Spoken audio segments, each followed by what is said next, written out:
A very good evening all. I'm Aditi Lamba with this Wednesday's South Asian News segment on Vision of Asia, Voice of the Community. Bringing to you a lot of South Asian highlights from all across, we welcome you to another segment of South Asian Empowering Voices and so much more. On the show today, we'll be discussing much on the ongoings across the nation and also bringing you highlights from all across North America, reflecting upon galas, culture awareness, and so much more. Stay tuned with us right after this show break.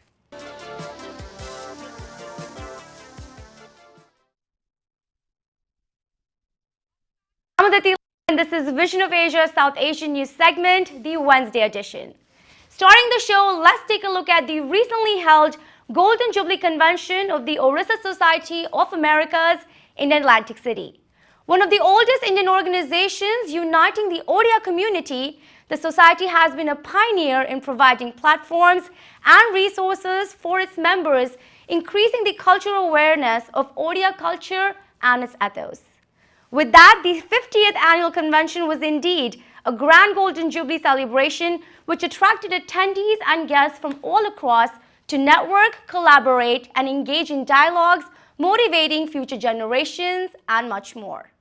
Comprising of activities, educational sessions, religious programs, and much more, the convention exclusively featured a great culture segment featuring prominent artists and personalities from all across. Let's take a look at some highlights.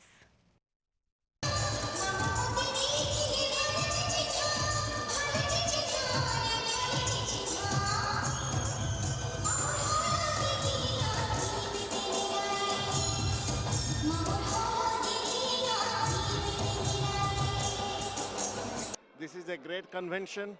It is a rare opportunity to meet our friends, and we have made our journey 50 years ago, and we have so many years to come. And here we are really passing on the tradition of observing Odia art and culture.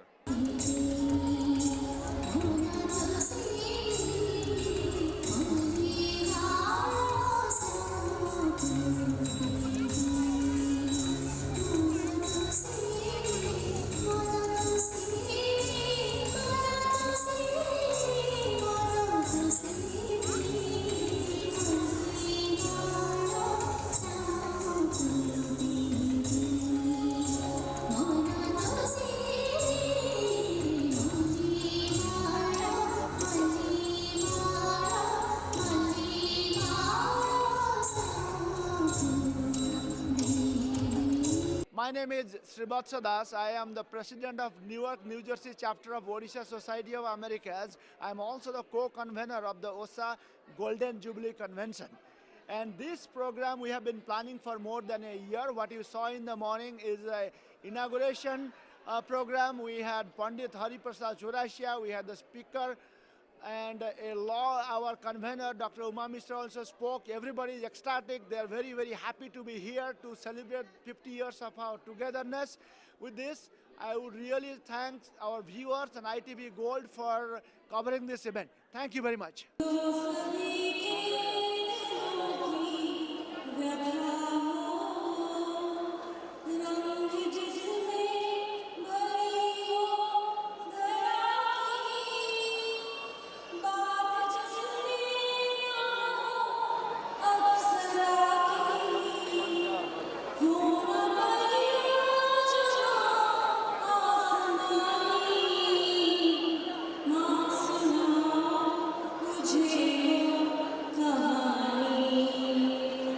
Just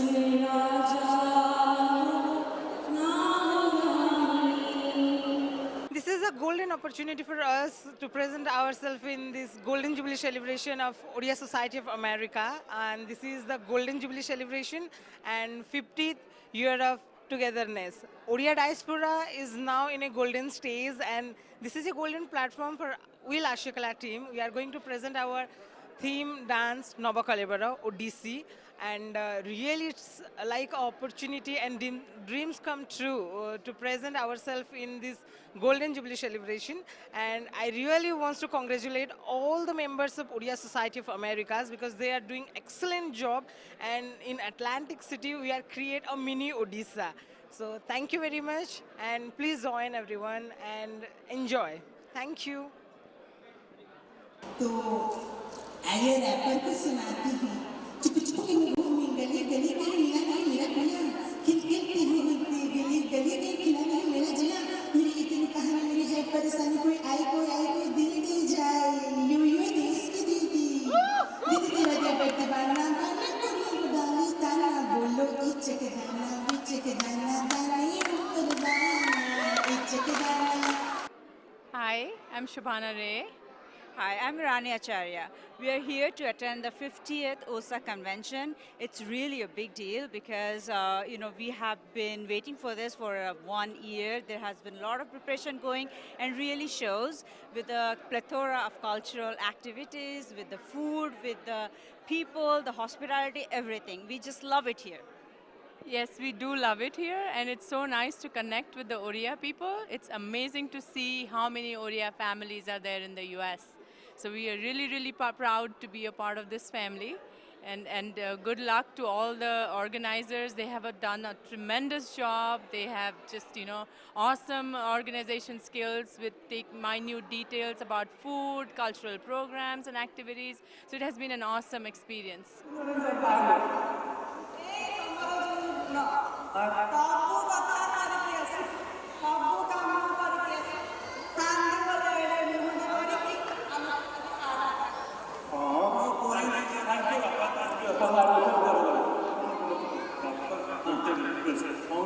Hello, Namaskar. This is Jagrati, and I'm coming with my team Lasha Kala. And as we all know, that Odisha Society of America is celebrating its 50th golden year.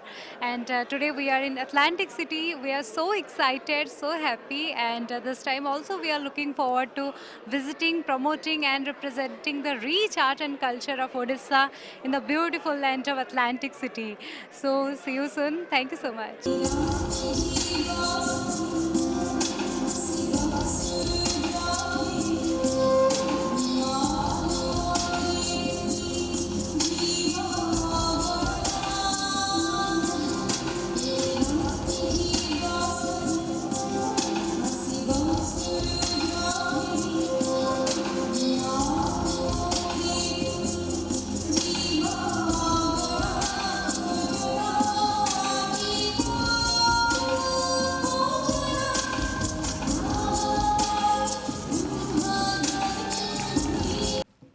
We now have an up-and-close personal interaction with popular and gracious Indian actress and humanitarian Sheena Chohan.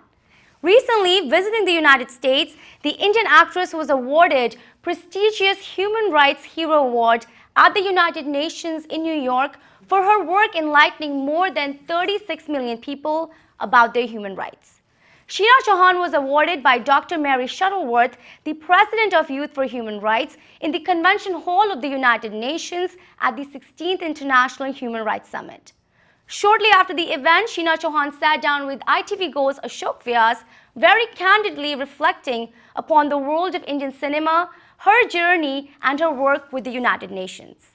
A title winner under Miss Universe India and Miss Kolkata, Sheena has acted in several movies alongside prolific personalities, including National Award-winning director Buddha Dev Das Gupta, and is currently the South Asian Ambassador for Youth for Human Rights.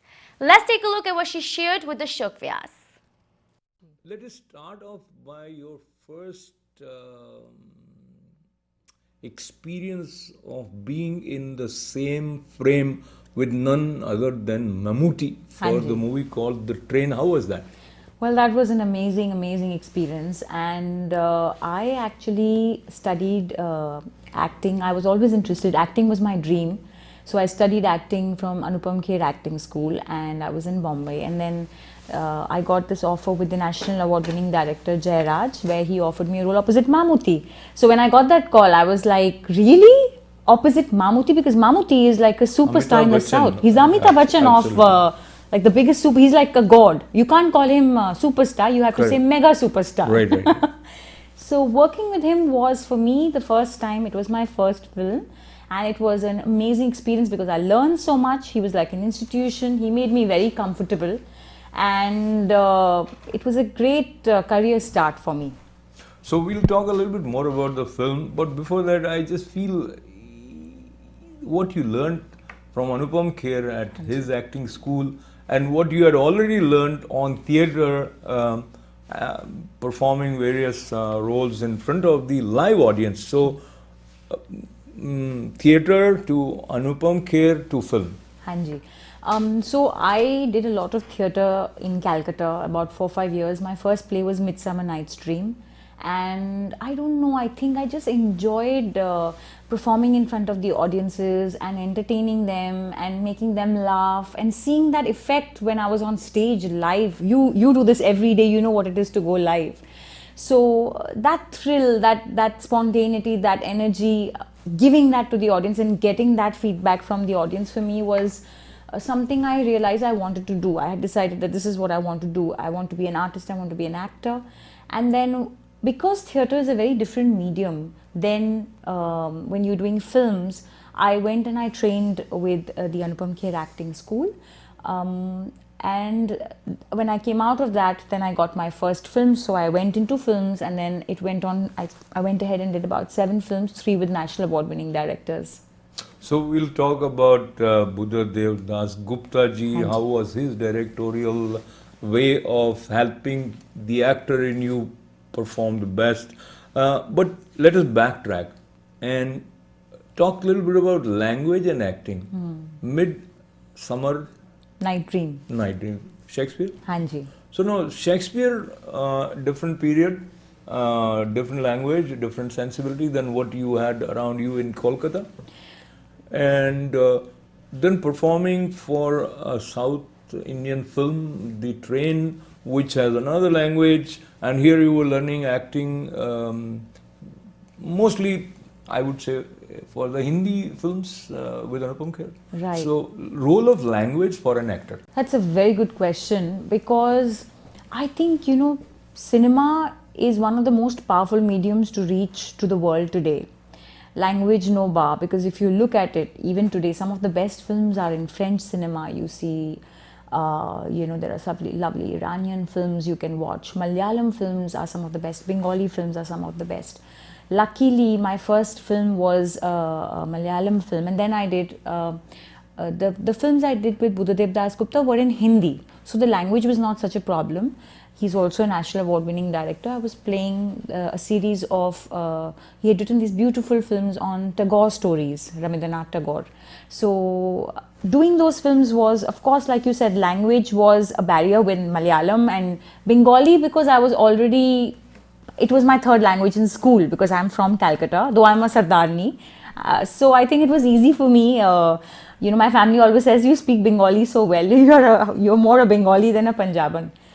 So I don't think adapting as an actor, I think it's very important also to be able to adapt to any language as a performer, you know, and be able to deliver that and perform that. So it wasn't really a problem. I think what was more important is being able to communicate through the medium of performing arts. And let me recollect again that right now we have the opportunity of talking to Sheena Chohan, actor and ambassador, because she was here addressing at the United Nations, and this was 16th International Human Rights Youth for Human Rights Summit. Youth for Human Rights, yes, it was Youth for Human Rights International had organized the Youth for Human Rights Summit at the United Nations, and it was really a privilege for me to have. Actually, the first thing was that when they told me that, you know, they invited me to speak at the United Nations, I think it was a great honor because coming from, I represent South Asia, which is India, Bangladesh. So I think coming to a global platform like United Nations is I think a huge opportunity because number one, it enables me to bring the work that we've been doing in South Asia to the United Nations and highlight that because I really believe that human rights is something that we need to make known. We need to make known what our rights are, because if people don't know their rights, then how can they stop it from being violated? And so I think that what the United Nations, or coming to the United Nations and speaking at the United Nations, did for me was being able to bring forward the work we've been doing in India, Bangladesh, South Asia, and be able to speak in front of global leaders from all around the world, ambassadors from all around the world, and be able to inspire more respect and inspire more human rights, which is very important, I believe.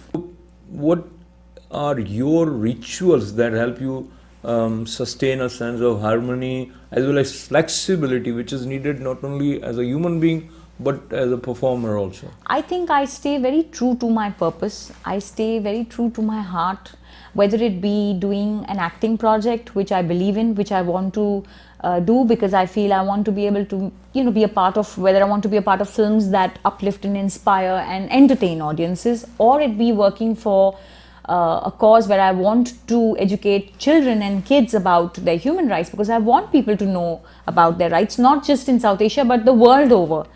I think it's just being very true to what your core true purpose in life is and following your heart.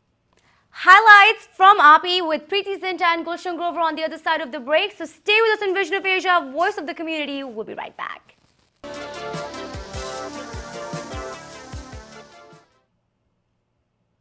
Welcome again. You are tuned into Vision of Asia, bringing you prime South Asian highlights from all across. We now have more on the ongoing coverage from AAPI, American Association of Physicians of Indian Origin's 37th Annual AAPI Convention and Scientific Assembly, which took place in Atlanta at the popular Georgia World Congress Center. With over 2,000 delegates in attendance, AAPI's 2019 convention was successful in congregating a great number of Indian physicians, along with world leaders, celebrities, politicians, and much more to further push cultural awareness, reach, and growth of our South Asian diaspora and its great number of medicine professionals. The 4-day-long annual event was packed with activities and sessions highlighting some major areas of attention, need, and assistance for South Asians. We have tonight more featuring AAPI's key members, popular Indian actor Gulshan Grover, and highlights from AAPI's Women's Forum featuring Indian actress Preity Zinta, who stressed on the need for equal wages. Let's take a look.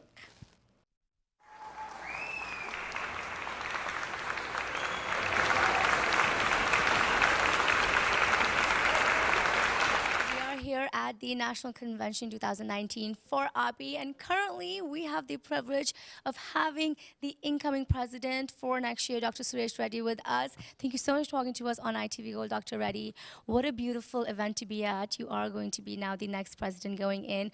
I know many people must have asked you, how are you feeling? My question to you is it feeling real, or are you just trying to understand the magnanimity of the project and the responsibility? I just want to get a little insight into how you're feeling. Good, thank you. It's a great feeling that you are representing the interests of almost 100,000 Indian physicians in United States. Physicians are considered one of the cream of the society, and the two physicians in United States is considered the top of the top, the best of the best in the world. And I feel very fortunate to be leading such a noble organization, and it's the largest ethnic physician organization next to American Medical Association. Would love to get an insight into what drives the passion of everyone that's going to be on the board with you. Right. Thank you. Studying for medicine or going to the medical school is almost like a boot camp, and it prepares you so hard at every step of the way that you get you get used to multitasking, producing best in all the multiple tasks you do. So I've been in AAPI, active AAPI member for 20 years, but inactive for like almost 10 years. I've been going through each and every stage, including the chairs of the standing committees, regional director, treasurer, secretary, and each position, and running elections and winning it with landslide majority. So basically, I have been toughened enough so I can handle the stress of this job takes, and I think I'm fully ready to take on the responsibility. I would like to thank my regional chapters, Iman from Boston, which I represented as regional director twice, and IAMA, and I'm on the executive committee of Chicago chapter. And my mentors, they're numerous, but I can name few, and others, because of time, I cannot mention. Dr. Kakarala, Dr. Sanku Rao, Dr. Rangareddy, Dr. Ravi Jagirdar, Dr. Ajay Loda, Dr. Vinod Shah, Dr. Jagan Ailineni, Dr. Sudhir Parekh, Dr. Singhvi, Dr. Sunita Kanamuri, Dr. Narendra Kumar, Dr. Purohit, and my good friend Jayesha, and several other senior leaders. Thank you so much for all your support. We had a wonderful women's forum today with Preity, Zinta, and a lot of other women dignitaries. And we talked all about women empowerment, domestic violence, sexual abuse, and how we women can overcome all that. There were beautiful talks, questions asked, and it was a very enlightening session. We loved it, and I think we should have more of these, especially for today's generation. So I think education is very important at every level. It's important to educate people. The industry, to just clamp down on the industry and say you cannot do this, you cannot do that, to an extent, there is a responsibility creatively for filmmakers. I think more the responsibility should be towards people in general and society as to how they view women. How are you feeling? And, you know, being a chairman, it's a lot of responsibility. I would just like to sort of dig in and just ask you, what are certain things that are coming to your mind right now while I'm discussing this? As a chair, I am controlling the fiduciary branch of the AAPI. The other branches are run by other people. So I have to track it. What is going on the financial side? What is going on the policy matter? How can we align in the issue that is in interest of this specific group of the doctors? Right. And also, not only while addressing members' interest, but we must address American interest. Yeah. We are made in India, but we are made for America. And American people, how we do serve them in the interest of United States. The poor people in this country needs the care, and where Indian origin doctors in the inner city of any part of the United States, they are the one who is service provider. They are also service provider in extreme areas of rural areas.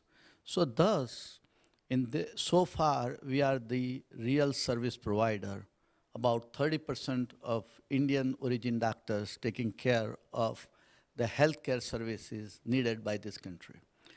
During that process, we take care of the interest of our members, but we also encourage American government how to be considerate and give visas to these Indian doctors where healthcare is very important for people of this country. Indian films are the only films that propagate friendship, family values, national pride. Each one of you truly are the ambassadors of India. We back home feel extremely proud of your wonderful contribution to this country, which is your home now. We feel proud of the fact that you are spreading the fragrance of India, the culture of India, the traditions of India, the exoticness of India, and of course, fragrance of our curry as well. I applaud the doctors of Indian origin, their achievements. We are extremely proud what the doctors have generated, the kind of respect for India. The doctors were the very first one who came to West, outside of India, and created a wonderful name for all of us Indians. Later on, we progressed and we achieved in IT, in entertainment, business and everything. Doctors, God bless you. This summer, we are dedicated to celebrating the 5.4 million South Asians who reside in the United States, making us one of the fastest growing immigrant groups in the US. From tech world dominance in Silicon Valley to the ever-growing body of physicians, engineers, and lawyers, South Asian Americans have also found their presence in American media, cultural displays, politics, and advocacy to really bring forth dignity, respect, and acknowledgement for our community. So do reach us if you have a voice. And remember to send us your suggestions and get your voices and organizations on our show. Email us on events@itvgold.com or follow us on Facebook @itvgold. You can also now subscribe to our YouTube channel to watch many of our popular shows for free. Tune in tomorrow, same time, same place for our daily South Asian news segment. Thank you for joining us tonight. This is Vision of Asia and I am Aditi Lamba. Take care and be well.